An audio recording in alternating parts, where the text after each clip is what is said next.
Hi, my name is Garrett, and welcome to Lakeland High School.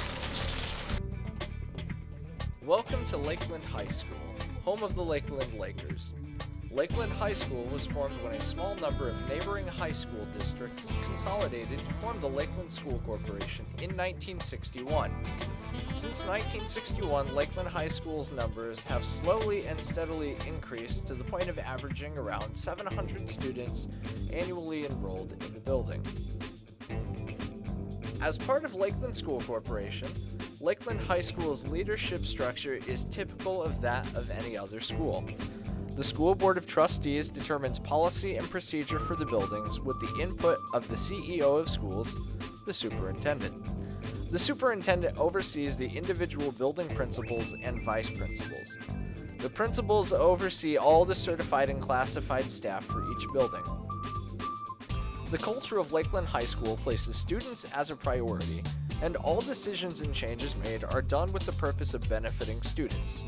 Throughout the building, a feeling of trust, respect, and responsibility is sensed.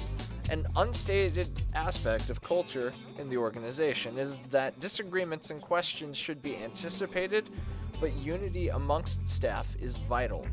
Anyone who is unwilling to follow the norms of the building, even though they disagree with them, will most likely be ostracized from the rest of the group.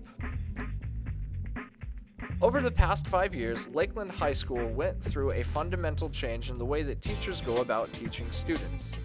Since its inception as a high school, Lakeland teachers use traditional, lecture-based instruction to teach core content, and while that was the standard for instruction, declining enrollment and graduation rates emphasized that it was time for a change.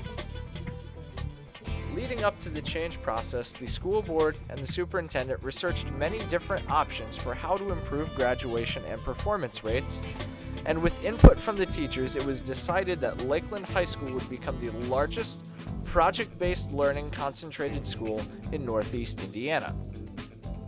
Before the main steps of the change process, teachers visited other schools in the region to witness firsthand how other schools operated. The curriculum director started applying for grants to fund the change process. Lakeland School Corporation had gone through a reduction in force the previous year, so all general funds were reserved for daily operations specifically.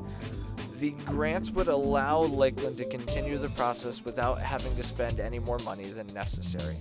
The superintendent held town hall meetings with parents and community members to explain the rationale behind the change process. Principal Eva Merkel came on board at the beginning of the process. The superintendent gave her a general idea of what the school should look like at the end, and the New Tech Network out of California provided her with a school success rubric full of end goals and benchmarks that a successful school would do when it had reached functioning status. Other than those general vision pieces, there were no clear goals to aim for. Using a core group of teachers from Lakeland, Mrs. Merkel began creating a baby step process which all teachers could use to transform their curriculum from its current format into project units. The core group of teachers helped out colleagues in implementing the steps, and when things would work, they would celebrate the successes as a team. When a step needed to be adjusted to better fit the group, the team met together to discuss other members' difficulties. By incorporating a group of teachers in the decision-making process and giving them direct autonomy over some of the steps, much of the anticipated resistance was avoided.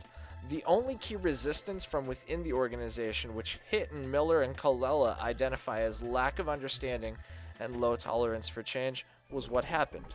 Lack of understanding was slowly overcome as definite steps and end goals were established throughout the process. Low tolerance for change originated in the fact that members of the organization continually experienced administrators implementing multiple changes throughout the years that were neither structured nor supported.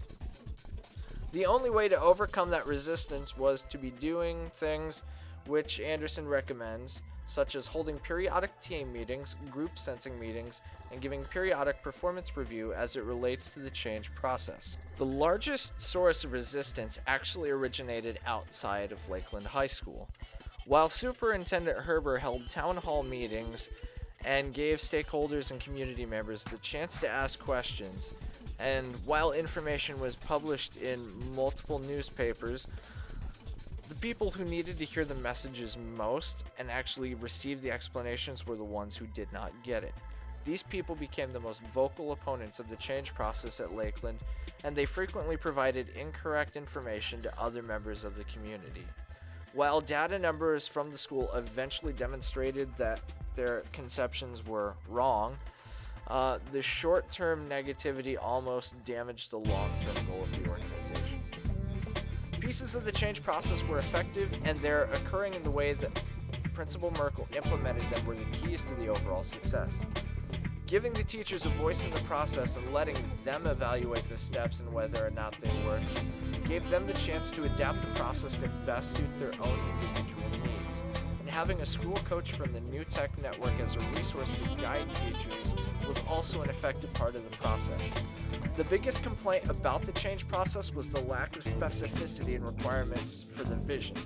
The biggest reason that teacher leaders were as successful as they were was because that colleagues were looking to them for what they were supposed to do to accomplish what management expected.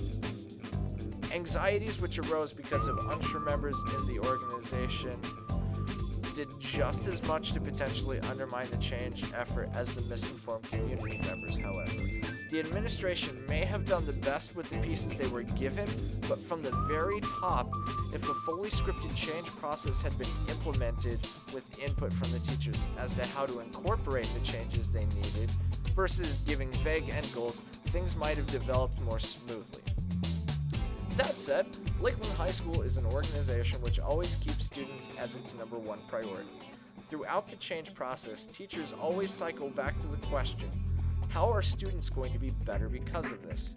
When it is evident how students will benefit from an innovation or change, staff will quickly jump on board.